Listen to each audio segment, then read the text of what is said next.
Hi everybody, it's Lynn from the Swirly Doos Education Design Team, and I'm here with you today to show you how I created this card slash gift holder.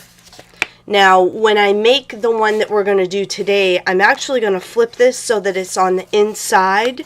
So when you open this up, the gift card can be placed inside the card. So here is my creation. And this right here, this Christmas tree piece part, was made using the mold putty. I created this mold right here, and what I did was I used pieces of jute to make the grooves in my putty. So I went back and forth like this, and then I went back and forth like this, and I kept doing it until I got the grooves deep enough. Okay, so I have placed equal parts of A and B of the casting resin in my little measuring cup here, and I'm going to keep stirring it until it becomes clear, making sure that all the parts are all mixed together. Okay, now it's getting clear.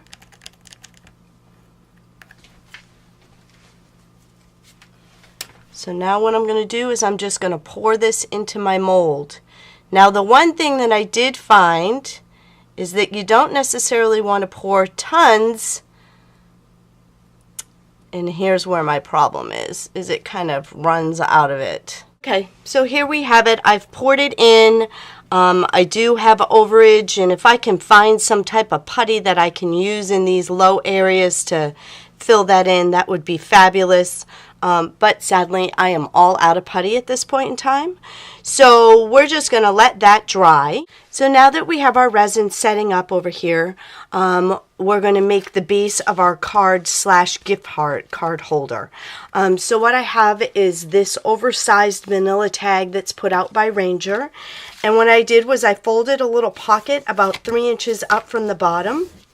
Then what I've done is I've taken a piece of the paper from the Nutcracker Sweet Graphic 45 line, and I have cut it 5 inches by 7.5 inches. And now what I'm going to do is I'm just going to tear around all the edges.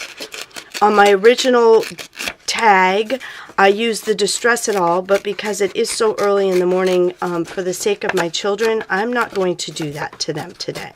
So this is another way that you can kind of achieve those same edges without actually owning the Distress It All. So now we have that. And then I have cut a strip of another piece of the paper, and this is about 1.5 inches wide. And we're going to do the same thing. We're just going to tear down both of the edges. And now that I have this strip torn, I'm just going to kind of lay it down on here and sight measure it. And that'll be a good size right there. The next thing that we're going to do is I have a piece of tissue stock that's by Canvas Corp, and what I'm going to do is I'm going to stamp on this. Using the Silks Acrylic Glaze Emperor's Gold, I'm going to take my fan brush and I'm just going to kind of wad it up with some paint, and I'm just going to spread a little bit of the glaze, the acrylic glaze, out on my craft mat. And then what I'm going to do is I'm going to take my stamp and I'm just going to stamp it into that, and I am going to stamp down my torn tissue stock here. And this just gives it a beautiful little added extra to the ruffle that we're going to put on our card. Also, what I did was I then took the tag. Need a little bit more of the silk acrylic glaze here. And I'm just going to stamp around the edges of my tag. Alright, so we have our tag all stamped, and we have our tissue stock all stamped.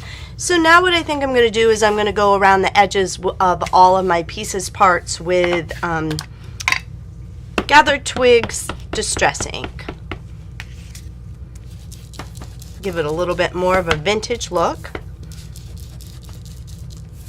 We're going to take our tissue stock and we're just going to kind of crumple it up. And I'm not necessarily making pleats, I'm just kind of crumpling it together.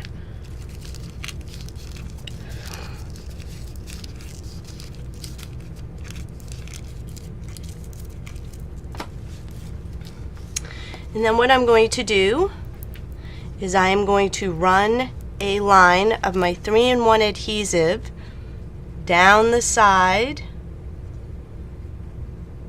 of my paper.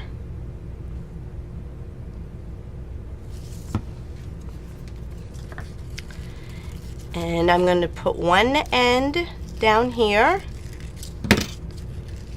and the other end here. And the beauty of using a liquid adhesive is you can squiggle and wiggle your paper so that your ruffle's kind of an even look. There we go. See how pretty is that with that silk glaze on there? Okay, so that's going to go on our card like that. Then we're going to adhere that down. On this card, I used a little bit of vintage lace. However, I don't have any more of that, so we're not going to use that on this one. Once again, using our Beacon 3-in-1.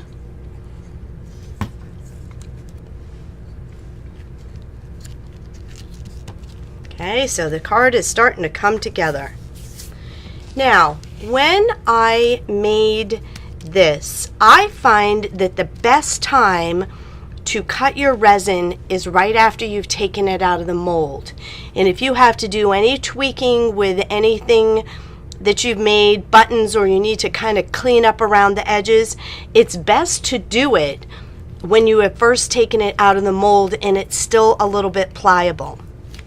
So basically all I did was I cut this in a tree shape, and then I painted it with the Silks Acrylic Glaze Olive Vine, and then I put some dots on here of stickles. Bobbin. I just took a vintage bobbin that still had some thread, created the mold putty, and just pressed that down in there. So now I have the coolest bobbins to be using and dressing up. This is basically half of one of these. Once again, like I said, when it's before it has totally set up, I cut it in half and then I wrapped it with some jute and painted on some precious metals gold on there. And then this is a piece of canvas back here that I just laid my Christmas tree on top of, and I stamped and then I spritzed it with the olive green Radiant Rain Shimmering Mist so that it would all carry the same color. And there you have a wonderful, fun tag slash gift holder. And this will open up and you can just stick that little gift card right in there. And what kid doesn't like a gift card? I know that mine do. So there you go. Some really great and fun ideas to do with your mold. Let me see if this one has dried enough so that, oh, we can pull it out of here.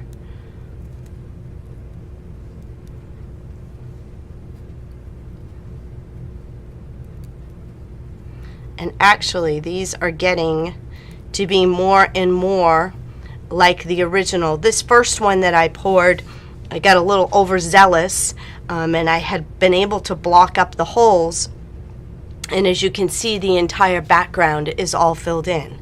However, this right here is actually what I had wanted and what I had thought of as my original idea, so that it would just be this very, very cool grid type thing. And here's another one that I poured. This one we have a little bit more of the resin over here.